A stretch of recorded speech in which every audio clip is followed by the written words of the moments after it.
Hi, it's Pat McDonald, your host for Vote for Vermont, where our tagline is listening beyond the sound bites.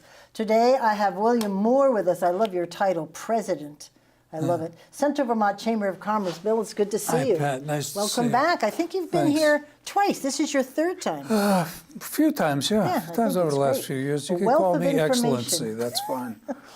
You just like coming on. And I've also, you've been on when we were down at the Granite Museum at the Shark Tank thing, the road pitch. That I like that. That's coming up too. Is it really? Yeah. I got to get some of those people on the show just to talk about entrepreneurs and what people have been able to do with a few bucks and support. So anyway, you are the president of the chamber, and I just take a few minutes to talk about yourself. I know you have an amazing background, and then we'll get into what the chamber's all about. It's really not all that amazing. I've been involved in chambers of commerce, trade associations for about 39 years. I started out in my hometown of Waterbury, Connecticut, and I've worked for the Greater Waterbury Chamber, the U.S. Chamber, the Providence Chamber of Commerce, Southeast Connecticut Chamber, Connecticut Associated Builders and Contractors. Oh, AGC. ABC, not EG. Oops, sorry. Big difference, and it's a different organization there than here. You can talk about that later. Yeah. And School Transportation Association, Greater Wilkes-Barre Chamber of Commerce out in Pennsylvania. I think Wilkes-Barre, Barre, and Barre, Mass. are the only three towns in the country with Barre in the name. Oh, really? I'd stand corrected on it, but I think that's right. That's cool. And I came here just over 2 years ago. Your lovely wife must be very gracious moving so much. Maureen is my rock. I couldn't do it without her. I've met her. I'd say so. She keeps me on the straight and narrow. And that's good. And I think you do have a fabulous background. So tell us a little bit about the chamber. You are Central Vermont Chamber, which is different from the state chamber, even though you're both in about a couple of blocks distance from each other. We are. We're the way chambers of commerce are organized is we're really a federation. The first chamber of commerce was I know I'm going to get the date wrong, but I think it was 1566 in Marseille, France. And it's still there. The Chambre de Commerce is still there, still doing what it was organized to do initially. Isn't that cool? Which was to provide a common meeting place, a common ground, common voice for the business community in Marseille, France. And it's still there operating today. Neat. 1764, I think, and I'd stand corrected on that. The first Chamber of Commerce in the U.S. was founded, and that was in New York City, down on Wall Street, which at the time was the center of commerce and industry for the New York City area, and it's the world center for commerce and industry today. 1910-20, President Taft asked the business leadership to get together and form a single, unified, united voice for the business community. So instead of all the different groups that were and interests that were coming individually, he said, give me one voice for business so that I know what you're looking for and I can help to promote commerce in the country. So the U.S. Chamber was founded, and it's actually right across the street from the White House. Oh, that's a handy location. It's separated by Lafayette Park. I'll ask you a question. Whose statue is in the middle of Lafayette Park? Better be Lafayette or we're in big trouble. You're in big trouble. I am? Who is it? Andrew Jackson. Oh, no kidding. Yeah. It's sort of like Andrew Jackson. Who's buried in Grant's tomb? Grant's tomb? Mr. and Mrs. Exactly. Whose statue is on the top of the U.S. Capitol? Oh, that's a big one, and I should know that, and I don't. Statue of Freedom. Absolutely. And do you know why the Statue of Freedom faces east? No, why? Because the sun never sets on freedom. Oh, my God, I love that. Isn't that great? I like that. Yeah. I'm going to use that somewhere or other. Anyway. Stop testing me. You're the one on the spot. About, I think it was 1950, the Vermont Chamber was formed to represent the business community in Vermont. And the Central Vermont Chamber actually has its beginnings in the early 1900s. The Greater Barre and the Montpelier area of chambers of commerce were formed back in the 1900s. And in 1971 began the process that led to the 1972 merger and the creation of the Central Vermont Chamber of Commerce. Cool. So we act independently of each other. Right. Nobody can dictate to us what our policy positions are. Right. The U.S. Chamber can't tell us what to do. Interestingly, local chambers can, if they get together, can call for an extraordinary meeting of the Board of Directors of the U.S. Chamber.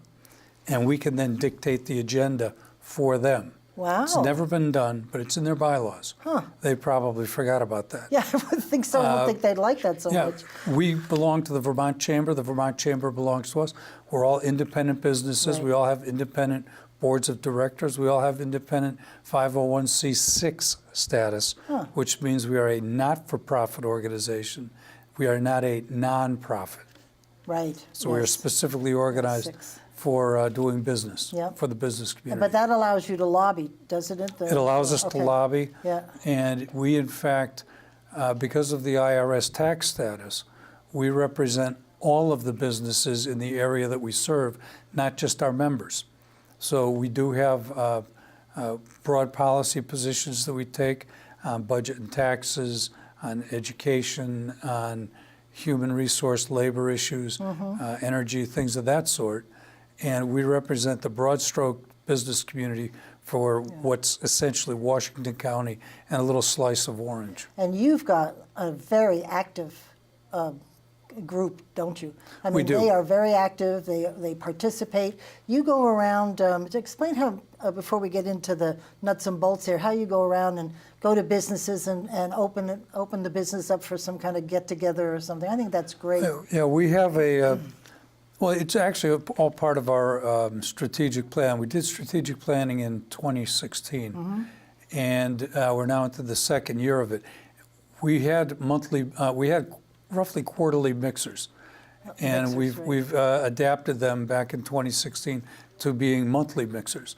And once a month, we will go to different businesses and bring our members to them, and have an after hours from 5 to 7 reception at that place of business to introduce the members to that business, and it gives the business owner a chance to speak to the businesses.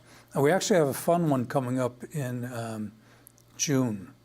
We're going to put it on a Green Mountain Transit bus. Oh, stop, that's great. Yeah, and we're going to go from some smaller businesses that don't have the facility to handle a group of about 70 people that normally come. Yeah. So we're going to ride the regular Green Mountain Transit line. We're going to get on at one location, park at a location that has a large parking lot. Right. I think it's going to be VSECU down right up here down Montpelier. And we're going to jump on that. We're going to run down to some businesses on Berry Road. And then we're going to make our way back to a final meeting back at the credit union. That is awesome. Who thought of that? That's a great idea. That actually was a stolen idea. It came from... Stealing is good. It is. It came from a couple of members of one of our committees, our events committee. They said, you know, we ought to try it here. It's worked in other areas. That's great. That's excellent. Yeah. When I worked at Motor Vehicles, there was a national book they put out called Don't Reinvent the Wheel. And they had everybody's good ideas in it. And I stole a couple of those. I figured just cross out, Maine and put Vermont and off you go. I can remember in college, I was at St. Mike's. I had Frank Bryan as a professor. Frank was a great guy. Yes, absolutely. I had him for statistics, and one of the questions on an assignment was, or it might have been a test, was give me a completely original idea. Hard to do. And I sat there and I stared at it. I finally wrote, I don't believe I've got an original idea that I could answer this question with honestly. And it came back at last an honest person. Oh, interesting. Yeah, I'll never forget that. Yeah. That was back in the dark Your talent ages. is to look at an idea and say, hey, that would work here. Adapt it, change it, massage it, make it work, make it better, improve on it. Yeah, so it was, I thought it was pretty good about that. Frank Bryan. I love it was one of the last him. times I got a good grade from him. He was tough. He was tough. Well, he's very Learned smart. Learned a lot. So what we were hoping is, this is the second year of the biennium, and we were hoping to get your input on this whole laundry list of what's going on here. And when I sent you this list a couple of days ago, in the meantime, 2 other things. So it's a very busy year. You got to watch it. It's an extremely busy year at the Assembly. Unfortunately, we have a rather narrow view. We're looking strictly at issues that may impact the business community. So we don't have to get involved in a lot of the other issues that are taking a lot of time this year. And I won't put you on the spot, but I will. We're not known for our open friendliness to small businesses. That's just my thought. You don't have to answer. But I can tell you we ranked number 48 in terms of business friendly. There you go. Yeah. I know it just drives me crazy when I see those things. Number 44 in terms of regulation. That's part. If you fix that number, the other number would go up. Everybody says when we have businesses here, they all say they just want predictability. Yeah.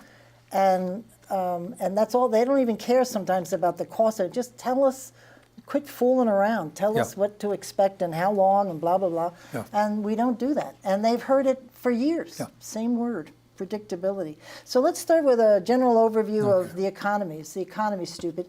And we heard that through the whole campaign season, and that's coming up again. And it'll probably be talked about again. The economy. How are we doing?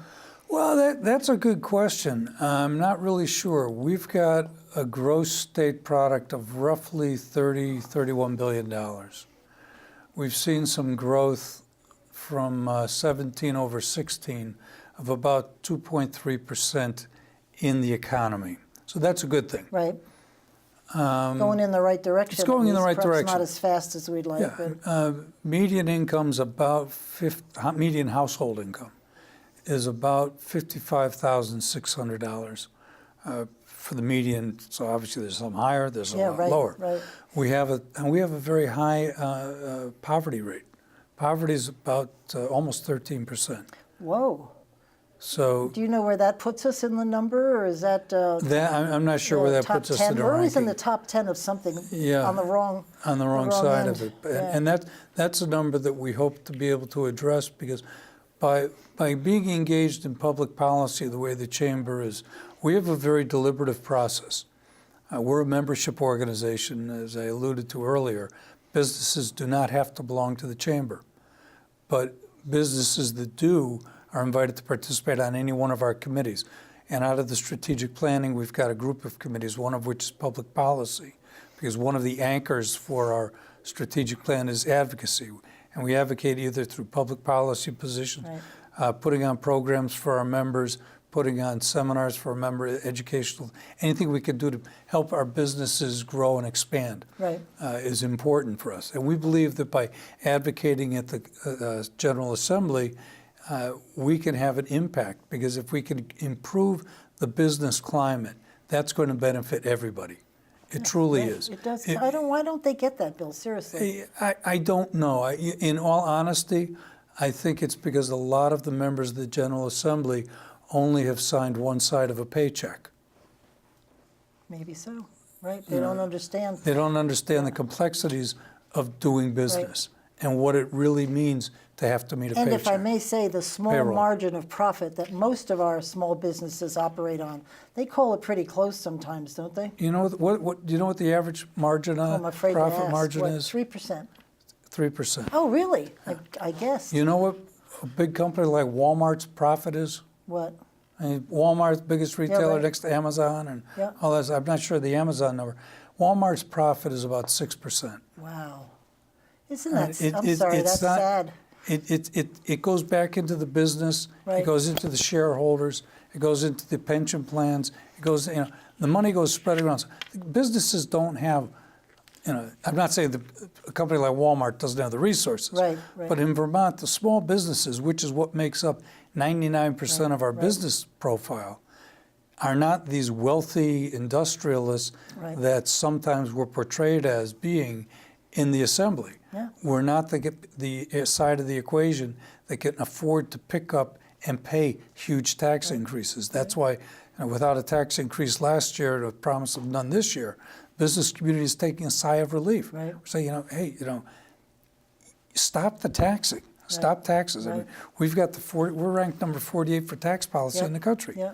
I mean, when businesses can't invest back in their business, everybody else feels the impact of that, and they feel it in a direct way. But that number won't change, and as much as I appreciate what Governor Scott is doing, it's still holding. So it's not going down, and I think what needs to happen is a sustainable down, and then we'll see that number change. Well, you know how the budget process works. You pick a number and you say, how much did we spend last year? Exactly. Okay, we spent X last year. How much can we spend next year? Without looking at where can we eliminate the spending, it's right. where can we increase to without hitting a breaking point.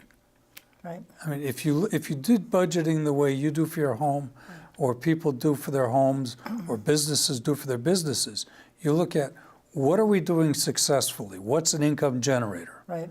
What are we doing that's not generating income, but is important? You know, what's our cost of doing business as a state? Are they successfully working?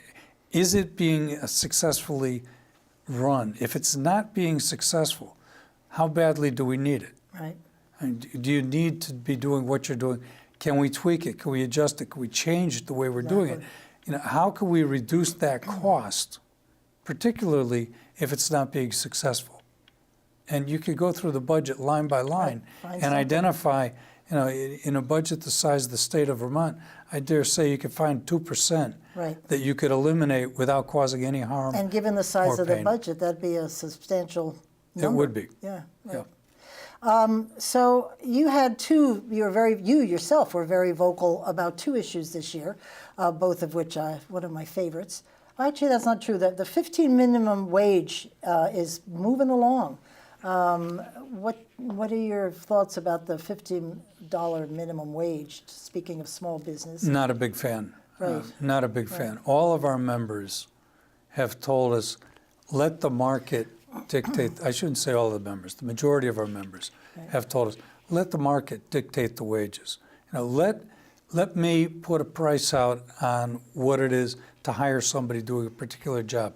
Let me identify what the job is, what the requirements are, what the background is, what the training is, what the experience is, and let me price it so that I can afford to hire that person. Because it's what is that job worth to me and my organization? It's not necessarily the person, because once the person comes in, he or she shows what they can do and they go up the ladder, right? Yeah, the minimum wage was not created, was never intended, and should not be thought of as being a permanent wage. Right. It was created actually to protect employees from being exploited during the Depression. You know, if a job was worth $1, they should be $1 an hour. They should be paid $1 an hour, not just told, if you want the job and you want to be able to support your family, it's 45 cents. Right. And that's essentially, I mean, cut through all the chaff, cut through everything. That's why Roosevelt adopted the minimum wage. Interesting. It was to make sure that the employee, the workers, were not being exploited, and to help move the economy along. That's what it was never intended, though, to be a permanent living, permanent sustainable wage. It has evolved into being an entry-level wage level, and it's evolved that way because market levels have kept up with this federal minimum wage or the state minimums that have been put in place, but it also depends upon what employers are willing to pay. And the minimum wage generally stays at a single level because the employer's threshold for pain starts being felt once you start getting above that level. And let the employer determine what the wage is worth. $15 minimum wage. Heritage Foundation did a study, and they found out that in order for an employee to give a return to the employer at that $15 wage level, they need to produce $38,600 worth of goods or services, or their value to the business has to be $38,600. You don't get that in an entry-level position. You don't get that in an entry-level position. So what will happen is employers will scale back their hours. The employer will look at them and say, I can't fill the position. The employer, and because particularly in a state like Vermont, where you've got so many small businesses, the literal mom and pop business, mom and pop are going to be putting in longer hours. And eventually are going to say, you know what, this ain't worth it. It's time to sell. So, I mean, the minimum wage, it sounds like a great idea. Let's just raise everybody up and we'll all make more money and we'll all have more money to spend. Well, good idea. It increased the minimum wage to $15 from the present $10.50. And by the way, it is going to increase next year. January 1 of every year Over going a couple forward. of years, right? No, every year. From now on, under the present law that was agreed to by the business community, the labor community, consumer, everybody that was involved before I came here in 2014 said, okay, we're going to raise the minimum wage in a step level until January 1, 2018. Right.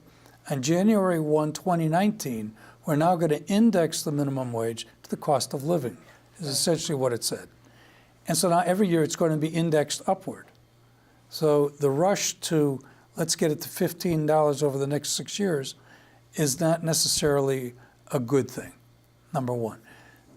Number two, if you take a look at what's going on in Seattle, and it was a great study done by Seattle, by the University of Washington, one of their research units out there, did a study on increasing the minimum wage to $15 an hour. And they did a broad-stroked approach to it. They looked at all wages, all low-level wages across the spectrum throughout the greater Seattle area to find out what happens when you get to $15 an hour. Well, what they found was you can raise the minimum wage to about $13 an hour with no real appreciable harm done to the employee or to the business. The business can sustain itself. It's not going to pass on the increases, et cetera, et cetera, et cetera.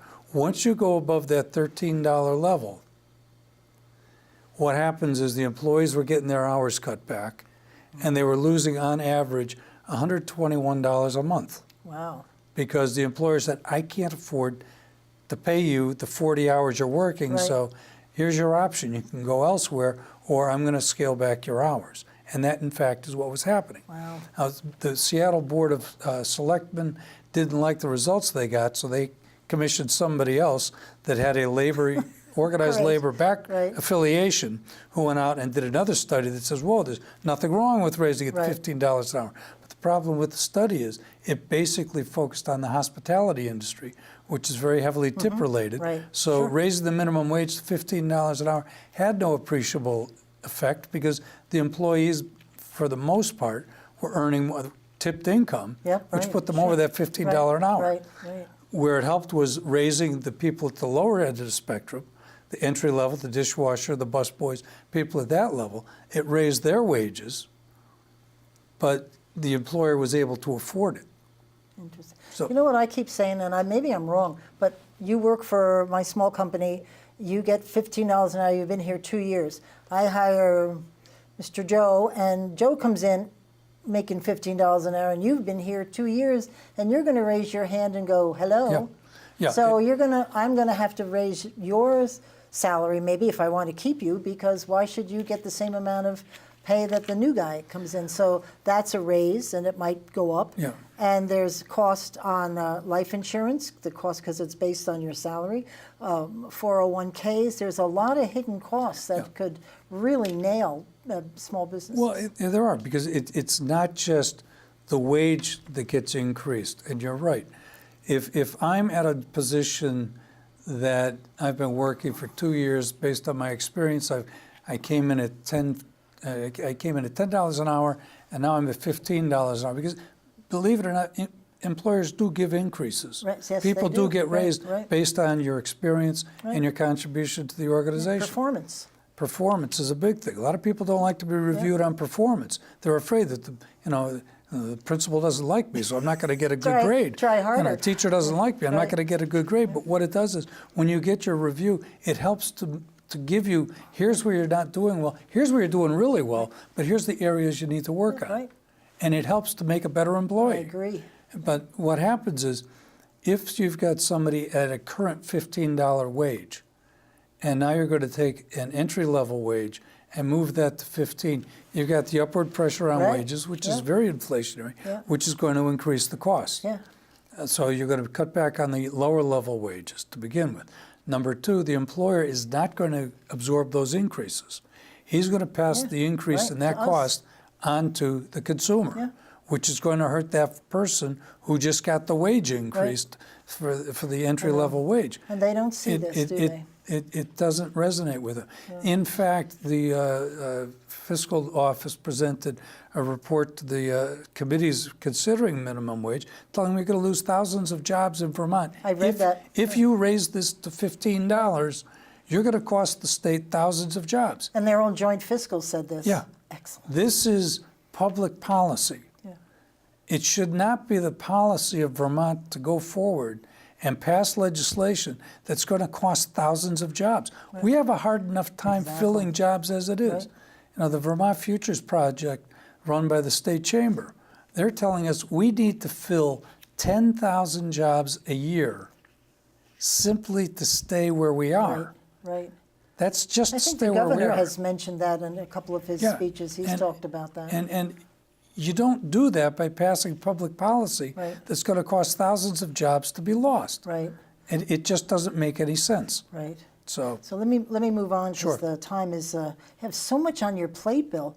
Do you do the lobbying just to? I do. I do. Right. We have our members show up and help us as well. You know, that is the best way to do it. Our members come in. I love lobbyists, but the legislators like to see the business people. They need to hear from our members, which we did.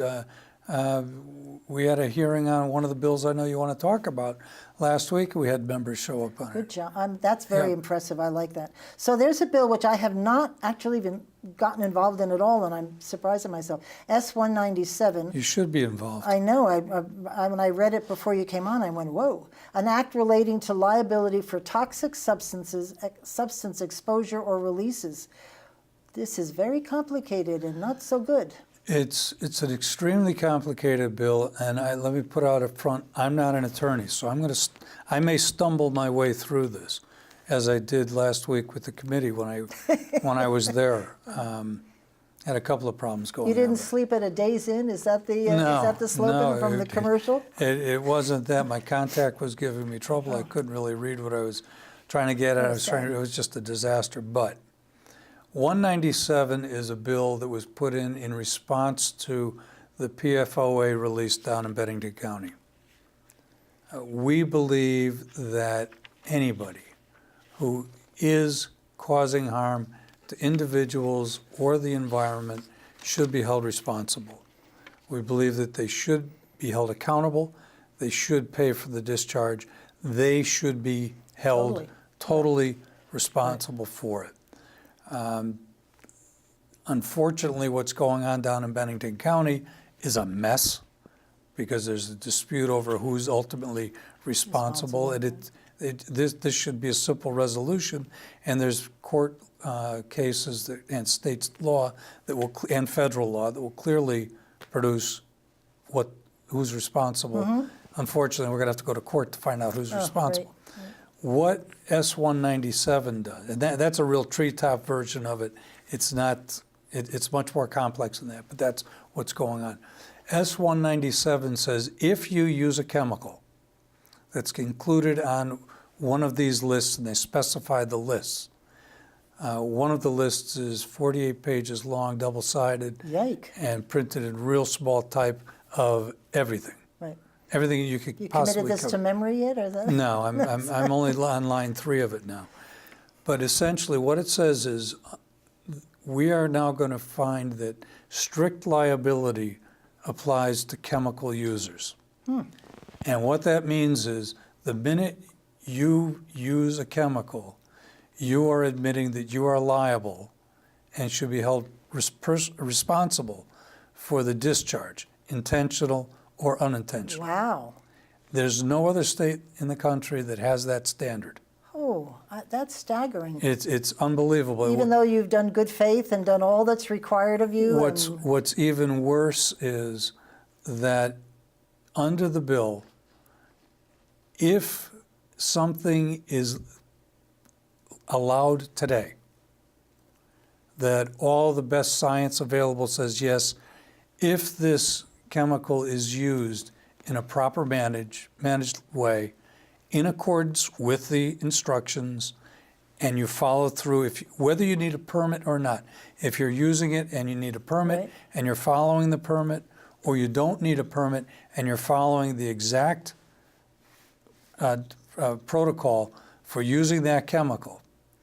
If there's a spill, if there's a release, intentional or unintentional, if this chemical that you're using today is allowed, and 30 years from now, somebody says, you know what, if you force feed white mice, right, 700% of what a human would ingest, and that mouse develops a tumor, you are now liable. Oh, Bill. Even though you used that chemical, but almost and the every exposure company was 30 has years prior. some sort of chemical. I mean, what company doesn't? I can't. If you use a copier, you're using a chemical. Oh my word! I mean, that's what S-197 says. That it doesn't matter that it was being properly used.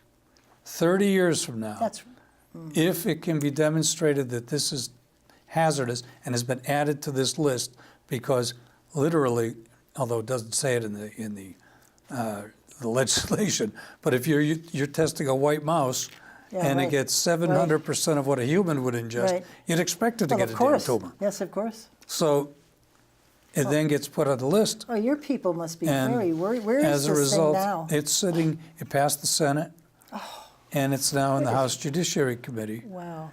The additional part that's very troubling is that the business that has used this chemical can be held responsible for medical monitoring for the individual who is exposed to it under certain conditions. It has to be demonstrated that it could possibly cause harm. What business would be foolish enough to come here? Well, what we're hearing is that insurance companies will not provide underwriting for this. I've talked to bankers who've told me we're not going to fund businesses. Right. So essentially, enactment of this bill will drive a stake in the heart of any business coming or present in Vermont. I mean, it will basically shut it down. I'm speechless. What does that say? The proponents of the bill will tell you that's not what it will do. Right. Well, if you can't get insurance and you can't get financing, guess what? Right. It'll shut it down. Exactly. It will shut it down. They just nailed the door. Yeah. Nobody in their right mind would move here. No. And excellent job, guys. It will have a chilling effect on business investment, business expansion, business retention. I mean, I would think, particularly your members, every one of them will follow the law and do everything they can. I mean, not to have nothing go wrong with runoff or spills or anything, because they're good expect guys. that. It's not that they're good guys. They follow the law. They follow the law. They follow the law because the sanction of the existing laws are so severe that if you're willing to take a chance and you get away with it, sooner or later you're going to get caught. Sure, of course. Because somebody's going to report you. Yeah. A disgruntled employee. Somebody who walks by and sees you discharging or doing, getting rid of some chemicals in a way that in an unlawful manner. Somebody's going to find it, and they're going to report you, and you're going to be sanctioned, and you ought to be. Well, I was going to say in those instances they should be absolutely sanctioned. But I don't think your people would do that. Your folks really follow the law and do it right. I believe that our members act in a lawful way. Right, exactly. Exactly. Well, oh my gosh, that is depressing. I got to follow that one closer. So there's a whole bunch of other things we've talked about on the show. Our favorite carbon tax, which I bet you're not thrilled about. Not a big fan. Yeah. And anybody that lives in a rural area should not be a fan of that because it's now going to cost you more to get to work. Period. Case closed. That's the bottom line. It's going to cost everybody more to get to work because you're going to be paying a higher, if you use a carbon emitting vehicle, and I think most of them are. I don't think there's any truly non-carbon emitting vehicles out there. No, of course. Well, our bodies emit carbon, I found out in a recent show. I didn't even know that. Yeah. And then they had this Essex plan, but I don't know if you're in the weeds enough to know about the Essex plan. Is all tied in with the carbon tax, and it's bad. Yeah, I don't think this is going to go anywhere this year, though. I'm getting vibes that it's just going to die somewhere. They've been sitting out there, and I wish I could remember. They're now the proponents have given it a new name now. It's not a carbon Oh, yes, I tax. heard that. I And apologize. I can't remember the Yep. name. Right. But That's it's gonna great. make it better? It's like Oh, this it's is like good. selling a box of soap that's new and improved without being new and improved.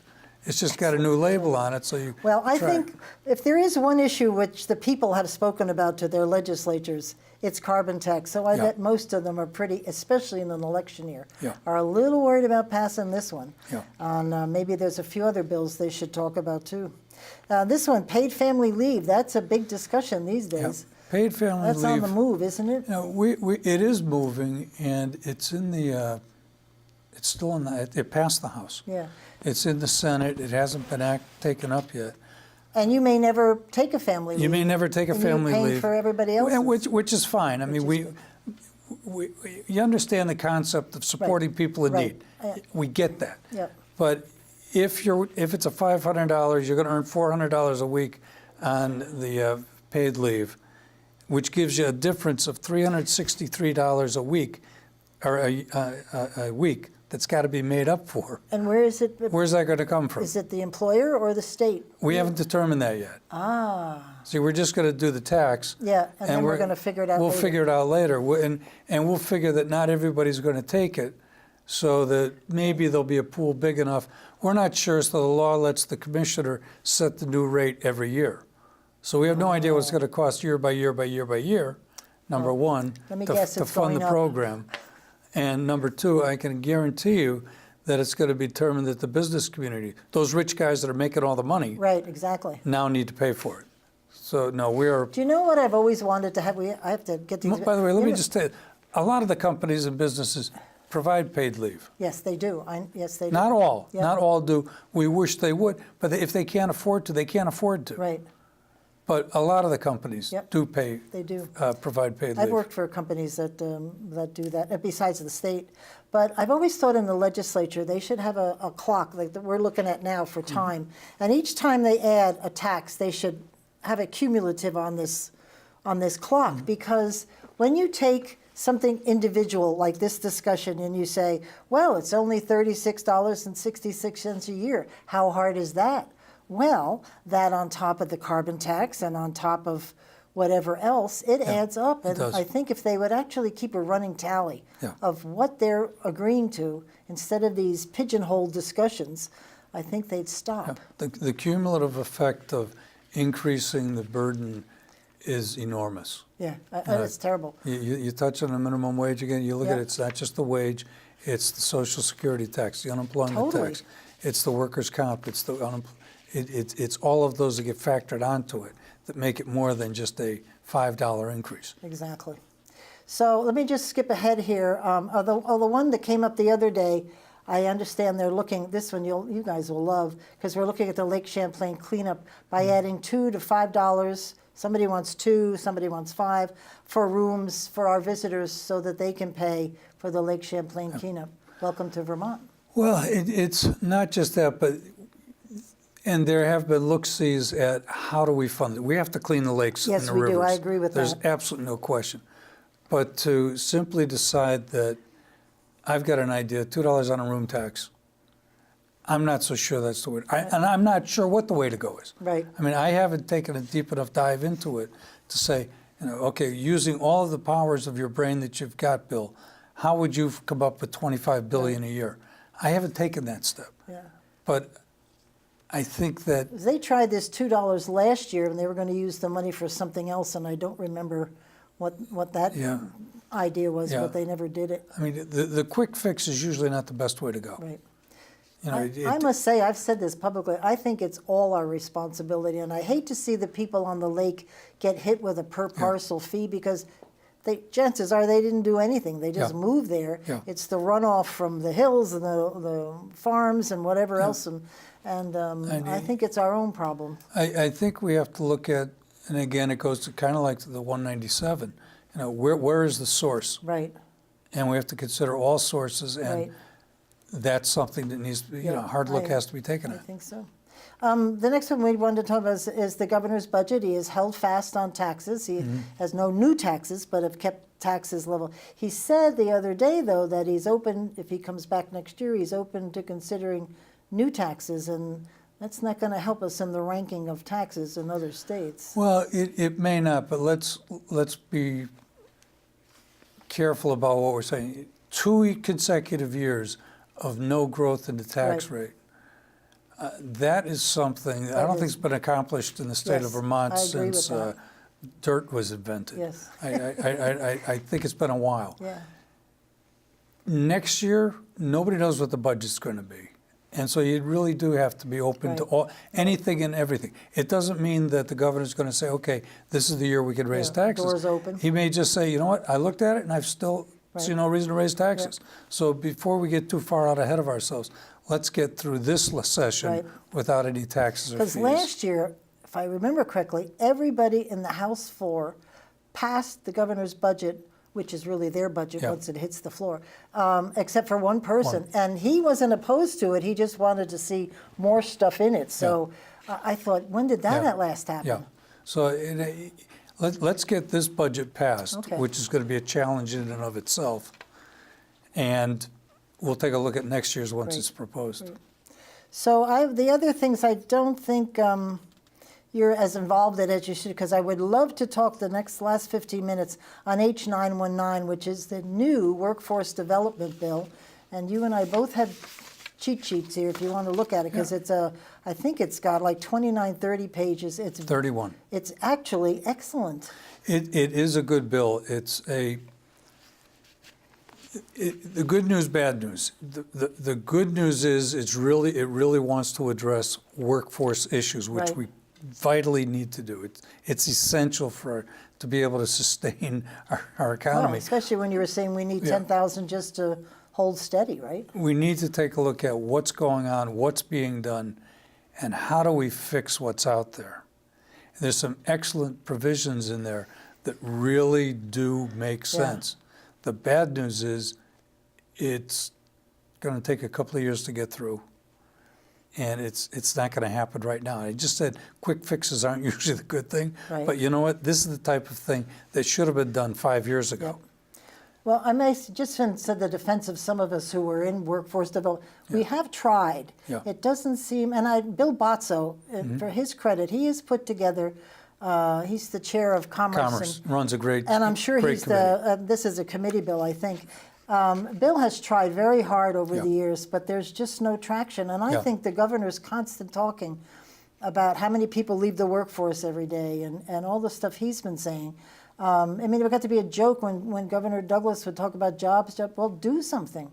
This actually may do something. This could, and congratulations to the chair and the committee, because they've worked hard at it, and it is a good bill.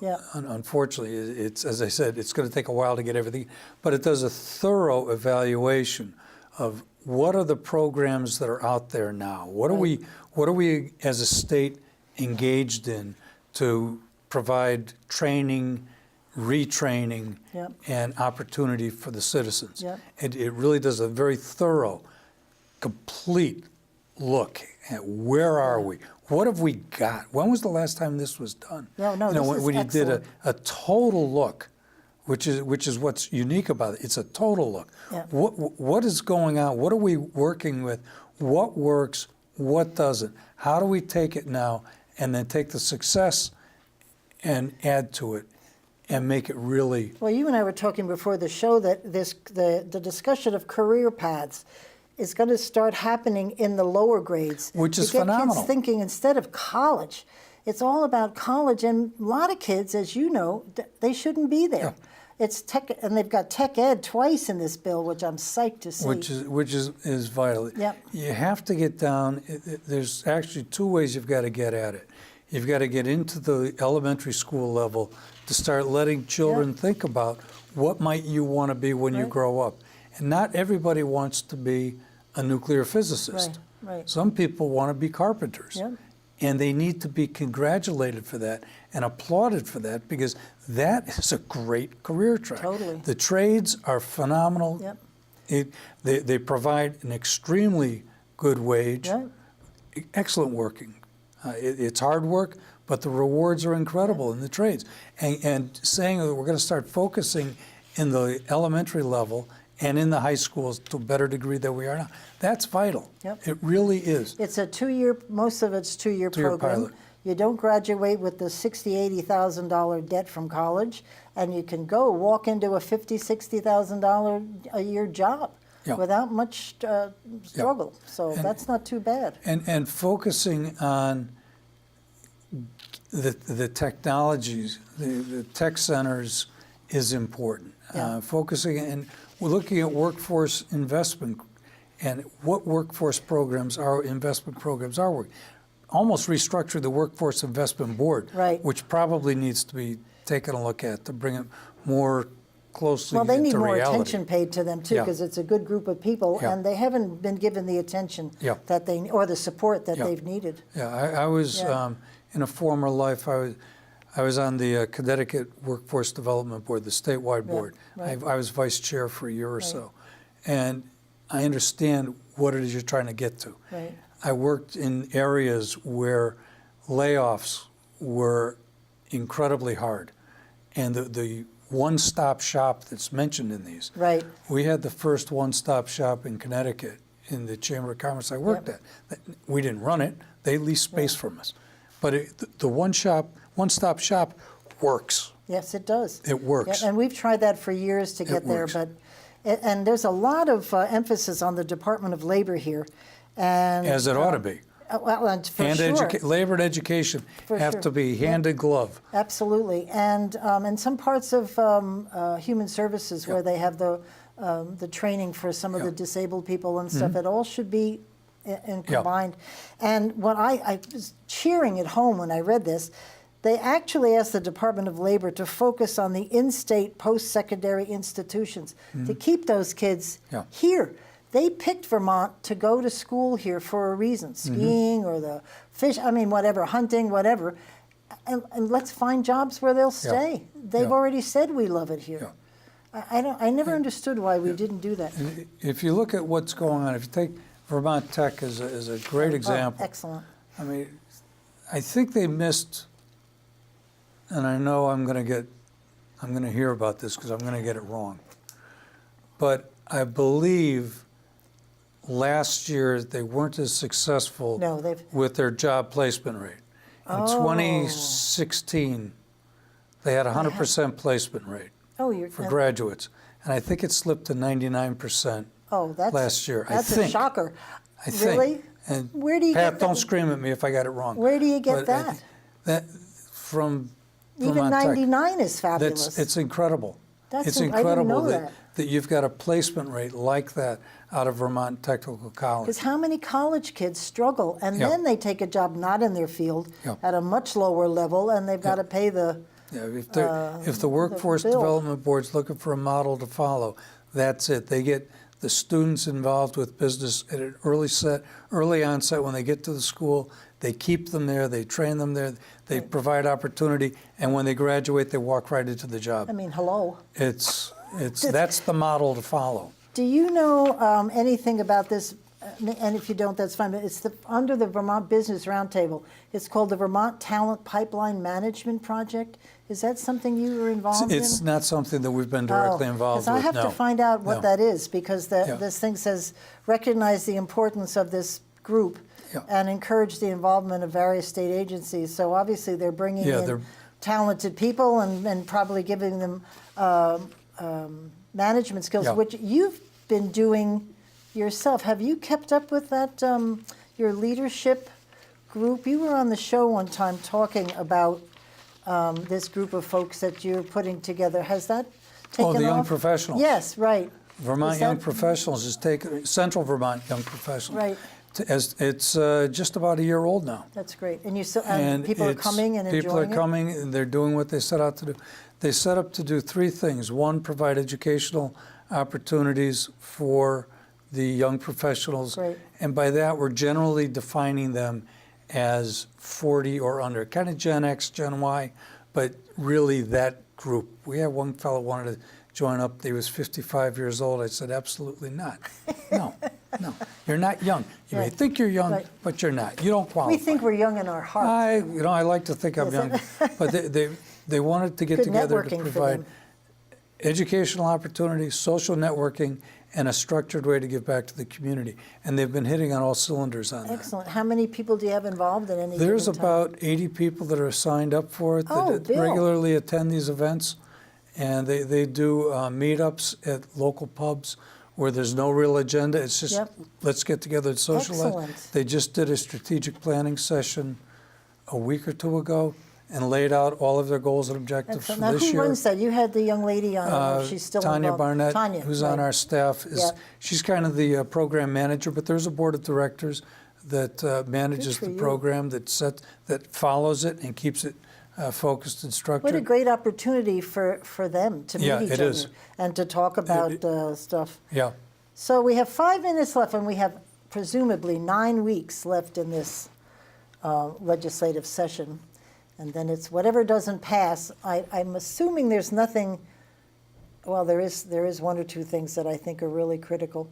But if the governor vetoes things, which I've understood he's thinking of doing on a couple of bills. And I read yesterday that they may have a veto session to come back. But what are you hoping at the end of these 9 weeks, besides the fact that they go home and get out of town?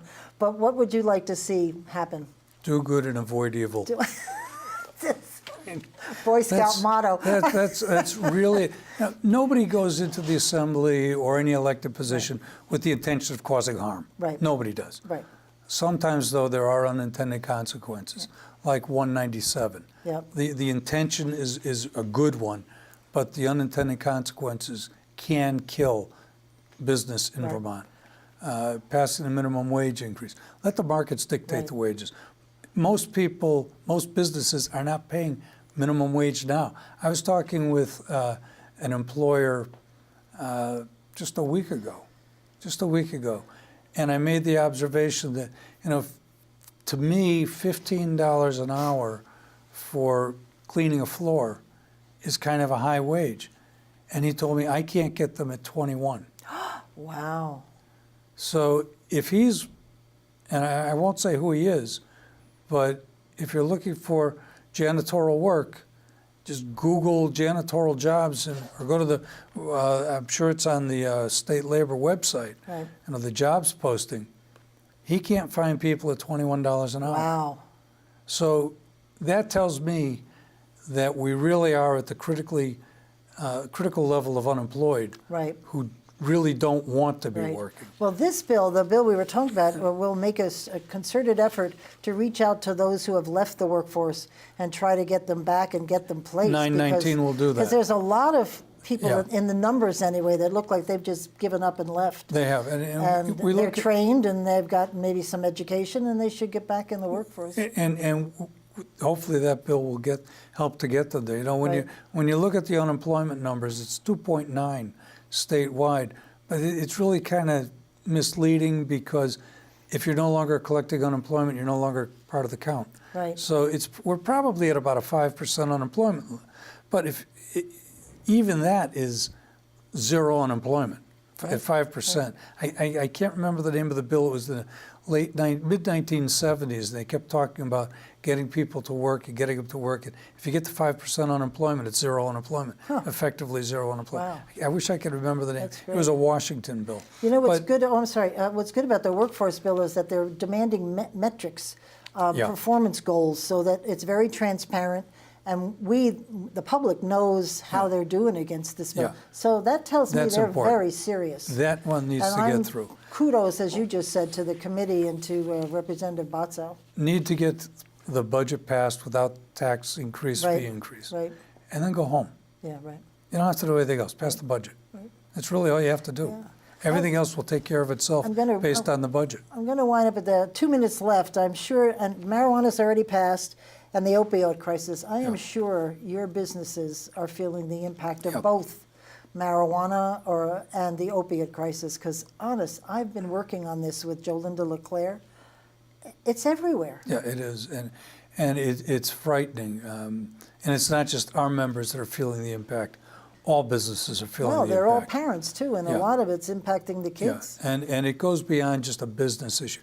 This is a societal issue that has to be addressed. Right. It has to be addressed, and it's going to take a multi-pronged effort. And I know there are efforts out there to contain this and to control There's it. a lot of work happening. But it's unbelievable to think that we're in a position where so many people are dying from the use of opioids. Yeah, right.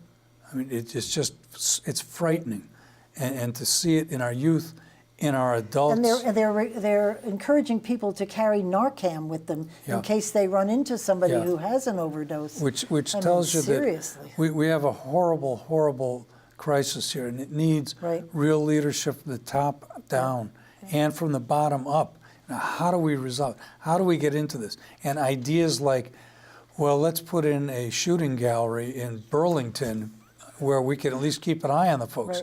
That's got to be one of the most bizarre ideas I've ever heard. And for that to come from somebody in law enforcement, you know, it just tells me somebody's really not thinking things through. Well, I think they're at this point, it's just such a big issue. Jolinda LeClaire, we had her on the show, and the opiate crisis committee that she heads up, they are just hitting everything. They're looking at prevention and that's part of the problem. There's so many committees set up all around that are all working very hard to get at the problem. But in a lot of instances, it's like musical chairs. Well, that's and probably true. We really need a directive coming down. Here's how we're going to do it. And brighter minds than I have can set up very definite ways to do it. Your members have to worry about safety in the workplace. Safety in the workplace, commercial, driving, using heavy equipment, machinery, operating. You have to worry about whether or not the person next to you is going to fall out of their chair. Yeah, right. Right? Yes, I know. I'm sorry. We have actually run out of time. See, that hour went fast. Thank you, Bill. Thank I know you, there's Pat. a lot more we could be talking about. Thank you for tuning in. We'll see you next week. And in the meantime, keep listening beyond the sound bites.